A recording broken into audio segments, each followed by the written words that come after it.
Ya pili, it is living within our means. Officers wenzangu, let us live within our means. Mimi siwezi ishi maisha ya waziri. Siwezi. I can't attempt. He's our professor. Mimi ni askari tu. Sasa so tafadhali, live within your means. Siwezi ishi maisha ya Catherine Dereba, mkimbiaji wa ulimwengu mzima, alipata mamilioni. Sasa mimi nimekimbia wapi? Sasa mimi naanza kushindana na Catherine Dereba. Ama when she lives in Karen, can I go and near Karen? I can't. Mimi nakaa umumu tu. Nakaa umumu.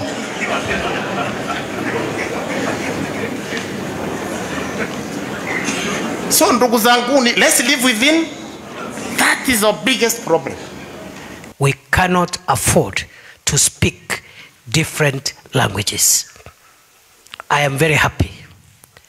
And I want to say, as the minister responsible, that there is no contradiction between the work the Inspector General of Police is doing and the work IPOA is doing and the work the National Police Service Commission is doing. There is no contradiction.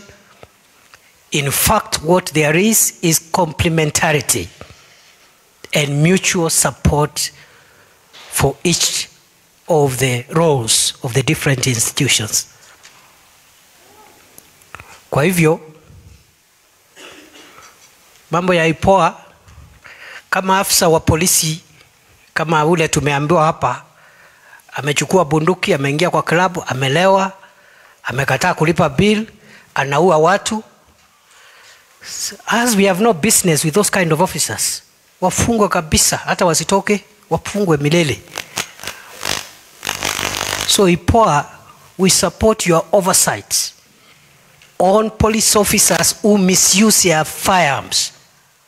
And in the process of misusing their firearms, they are adulterating, damaging, and diluting the splendid and sacrificial work which is being done by 99% of the officers, especially those who are working in the front line.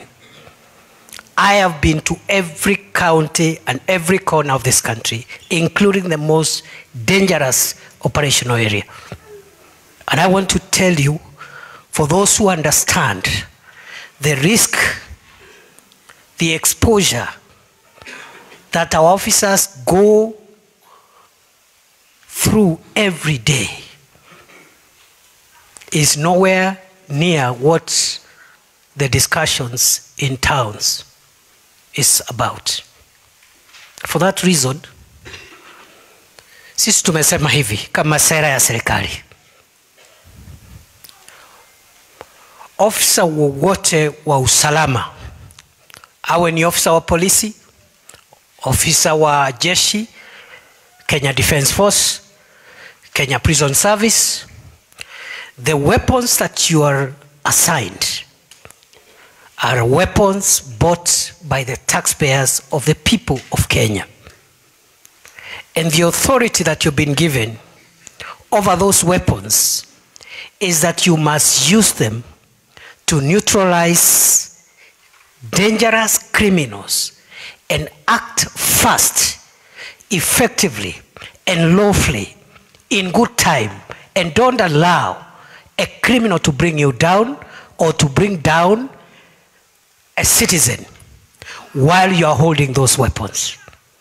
I repeat, every officer of the National Police Service, of the Kenya Defence Forces, and all the other disciplined forces who uses their weapons within the law, within the Constitution, in accordance with the standing orders, to protect themselves from being harmed by criminals, or to protect civilians and citizens from being harmed by criminals, the government of Kenya will stand behind you and protect you, and no one will harass you, not under the law of Kenya, not under international law.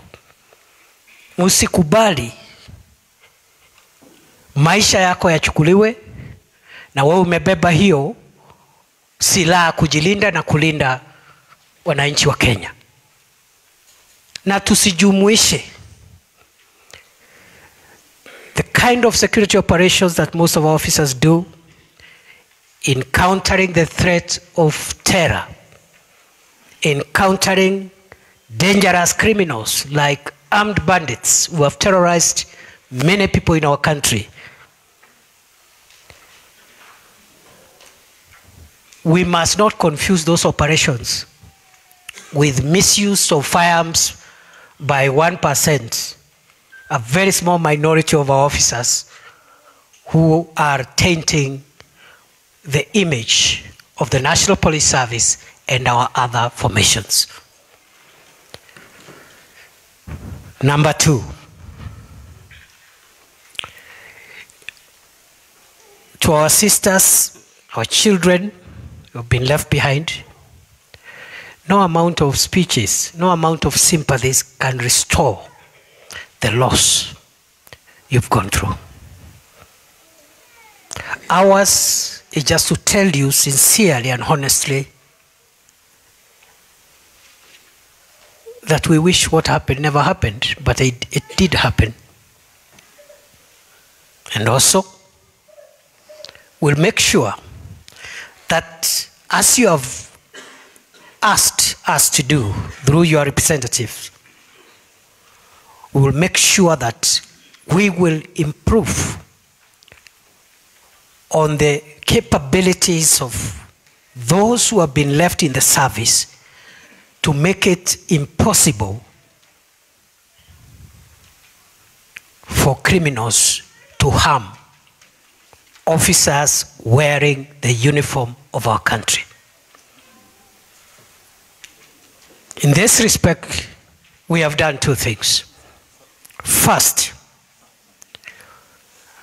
when this administration took over office, we realized that for many years there has been underinvestment in the equipment of our National Police Service and other disciplined forces.